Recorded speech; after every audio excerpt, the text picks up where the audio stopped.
Hello and welcome to another episode of Explore Spiritism on Kardec Radio. In this program, I share teachings, resources, and reflections to help you along as you explore Spiritism. If you saw last week's episode, you know that tonight we're beginning the second part of a three-part presentation in which we're looking at conversations of three different individuals, a critic, a skeptic, and a priest, with Allan Kardec. These are dialogues found in a book by Kardec called What is Spiritism? So in the last episode, I shared a little bit about this excellent book that I highly recommend, and we began looking at the first conversation between the critic and Kardec. If you didn't get to see that episode, I will put the link in a comment to this one so that you can go back and watch it. And tonight, we're going to dig in to the second dialogue, the conversation between Kardec and the skeptic. So without further ado, let's begin. The skeptic is someone who says, I understand, I hear you. I understand what you're saying about the need for study. And quite frankly, I'm not here to criticize or to praise. I'm not in favor or against Spiritism, but I'm really just very interested. And I have some questions because I hear a lot of things within my own circle of acquaintances. I read and hear things, and there's a lot of opposing information. So I need some clarification. We can definitely relate to that, right? Information on different sides of a fence or contradictory, needing to know what's the real story. So that is what this conversation between Kardec and the skeptic is all about. One question I found interesting and that I decided to bring to you is where the skeptic says, Mr. Kardec, one thing I'd like to know, sir, is the origin of modern Spiritist ideas. Are they really a spontaneous revelation by the spirits, or are they the result of a prior belief in their existence? You can understand the importance of my question because in the latter case, one could believe that imagination might have played a role. And Kardec's answer is important for us to keep in mind when we look at and study Spiritism, because Kardec, in the beginning, in response to the critic, I mentioned that Kardec said, it took me over a year to be convinced myself, even of the reality of these manifestations. That was before even getting into the information derived from spirit communications. This was at the point Kardec was, brought to these sessions with the table turning and the tapping of tables, the raps, all this stuff. So Kardec says, it took me a long time to be convinced. So he did not come at it with preconceived notions. And Kardec writes here, rather than spirits having been a preconceived idea, we started from a materialistic point of view. And since this point of view was unable to explain everything, observation alone led to the spirit-related cause. I speak of modern Spiritist ideas because we know that the belief in spirits is as old as the world itself. This is how the matter progressed. So from here, Kardec explains, look, this is how it all went down. And he writes, spontaneous phenomena such as strange noises, raps, movements of objects, etc., were produced without an ostensible cause and under the influence of certain persons. Up to this point, nothing had warranted looking for a cause other than the action of a magnetic or other fluid whose properties were still unknown. But it didn't take long to recognize an intentional and intelligent character in these noises and movements from which it was deduced, as I have already stated, that if every effect has a cause, every intelligent effect must have an intelligent cause. This intelligence could not have resided in the object itself because matter is not intelligent. So once Kardec was convinced of the reality of the phenomena, and then they started, using the taps to spell out answers. They were asking questions and getting information back. The information started getting more and more serious, the character of those responses. Then they started, getting more serious in their questions. And Kardec says, was it the reflection of the intelligence of the person or persons present? That's what was initially thought. People would say, Kardec, what about this? What about that? That, it's probably coming from someone present, their imagination or their own thoughts. And Kardec says, yeah, that was what was initially thought, as I've also stated. Experience alone could pronounce itself on the matter, and on many occasions, experience demonstrated through irrefutable proofs the complete independence of this intelligence, because the answers from the spirits reflected information that no one there knew. They couldn't have a way of knowing, or sometimes information that someone known to an individual present would be the only other person that could come forth with that information. Anyway, Kardec goes on. Thus, it had to be outside the object and outside the person. But what was it? The intelligence itself answered this question, stating that it belonged to the order of incorporeal beings called spirits. It was this manifestation, this intelligent manifestation itself, using the format of the tables and other objects, that revealed the source to be what they called spirits. So the idea of spirits was not an a priori, nor was it even a posteriori. In other words, it did not come from the mind, but was given by the spirits themselves. And everything we've learned about them ever since has been taught to us by the spirits themselves. Hence, Spiritism, the teaching of spirits. Not, not a religion, not something started by Kardec. It is a science, a doctrine, philosophy that comes from teachings of spirits.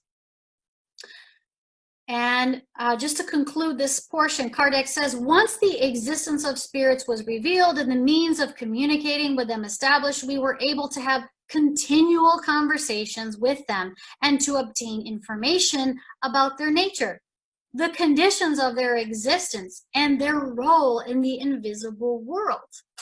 And there's where we get in more depth in the Spirit's teachings.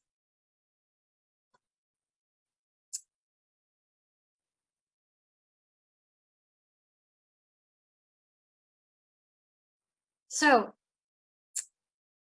the skeptic says, okay, but these spirits, they came with themselves contradicting information. And you claim that that comes from their character. But if some spirits know more, others know less, what use is it? The skeptic says in this dialogue, I can understand that since not all of them are knowledgeable to the same degree, they can't all know everything. But then what use could the opinions of those who do know be for us if we can't tell who is right or wrong? It wouldn't matter if we addressed either humans or spirits. So the skeptic's like, this is the same as talking to humans. It's not, how can it be of any help? Kardec says, okay, that thought is another result of not knowing Spiritism's true character. Those who think they can use it, meaning communication with the spirits, as an easy way to know everything, to discover everything, are greatly mistaken. Spirits are not responsible for bringing us a ready-made knowledge. In fact, it would be too convenient if all we had to do was ask in order to be helped, thus sparing us the trouble of having to do the research. Part of the reason why we incarnate, we reincarnate, we go through this process of time spent in the material realm is so that we can learn, but that learning comes through our own effort in collaboration with the spirit realm, or better, their collaboration with us. They help us, but we have to put forth the effort on our side. Kardec says God wants us to work, to exercise our thought, and we cannot acquire knowledge except at such price. Spirits don't come to exempt us from this necessity. They are what they are, and the object of Spiritism is to study them in order to learn by analogy what we will one day become, and not to enable us to know what must remain hidden from us or to reveal things before the proper time. Another really important point, because we say that Spiritism does not involve dogma. Yes, there are certain principles that we consider to be part of the foundation of Spiritist body of knowledge, but the way we look at them and the way that we study spirits, spirit life, and everything involved allows for the evolution of thought, the evolution of science and learning. It's important that we keep asking questions and keep getting deeper into our studies.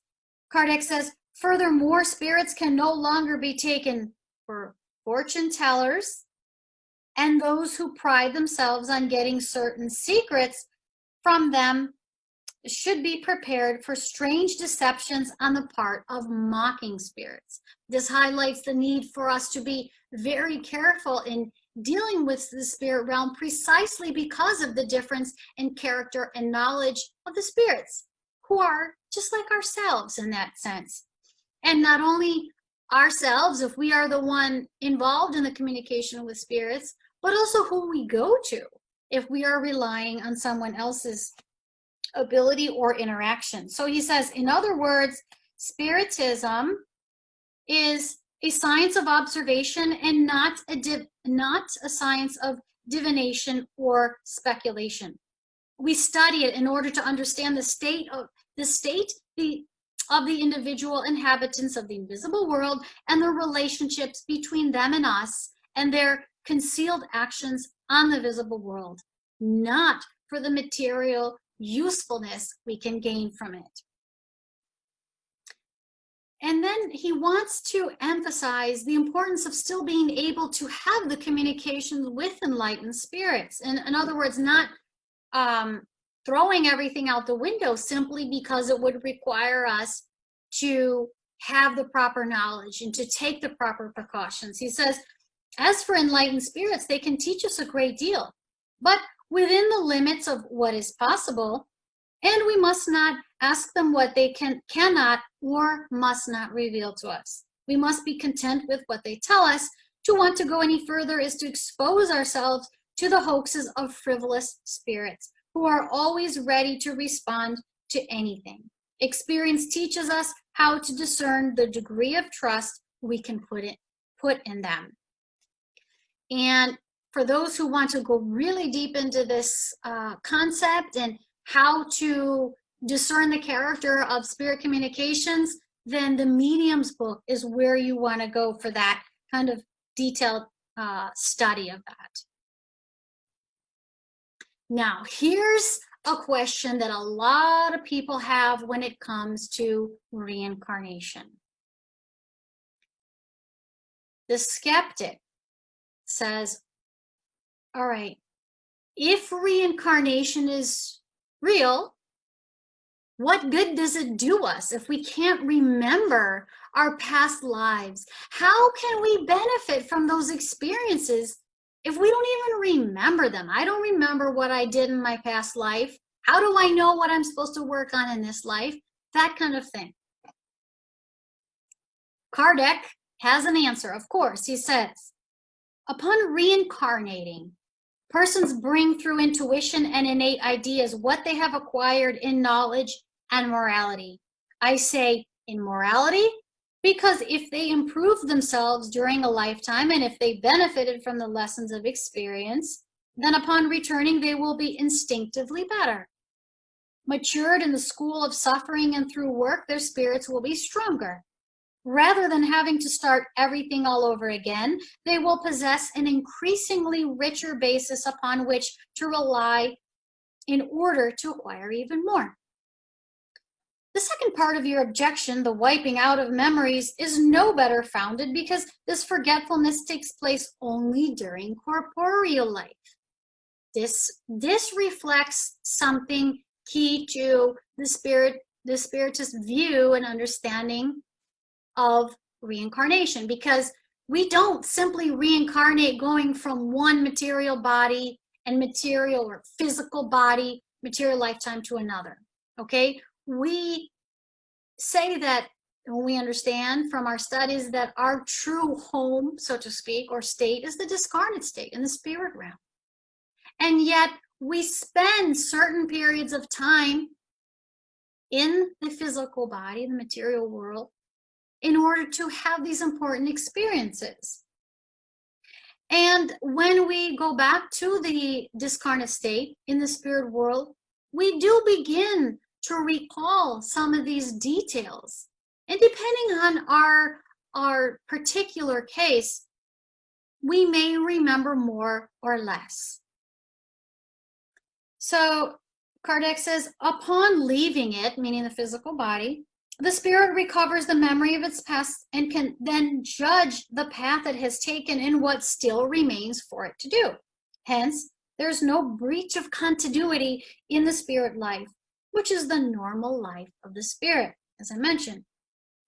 Temporary forgetfulness is a gift from Providence. Experience is often required through harsh trials and terrible expiations, and remembering them would be very painful and would add to the troubles of our present life. So we don't have to remember all the details, which actually might hinder our ability to fully engage in this life and progress. It's enough to have our instincts and what we bring with us, what is not blocked, so to speak, by the veil over the memory of our past lives, for us to fulfill our purpose for our present incarnation.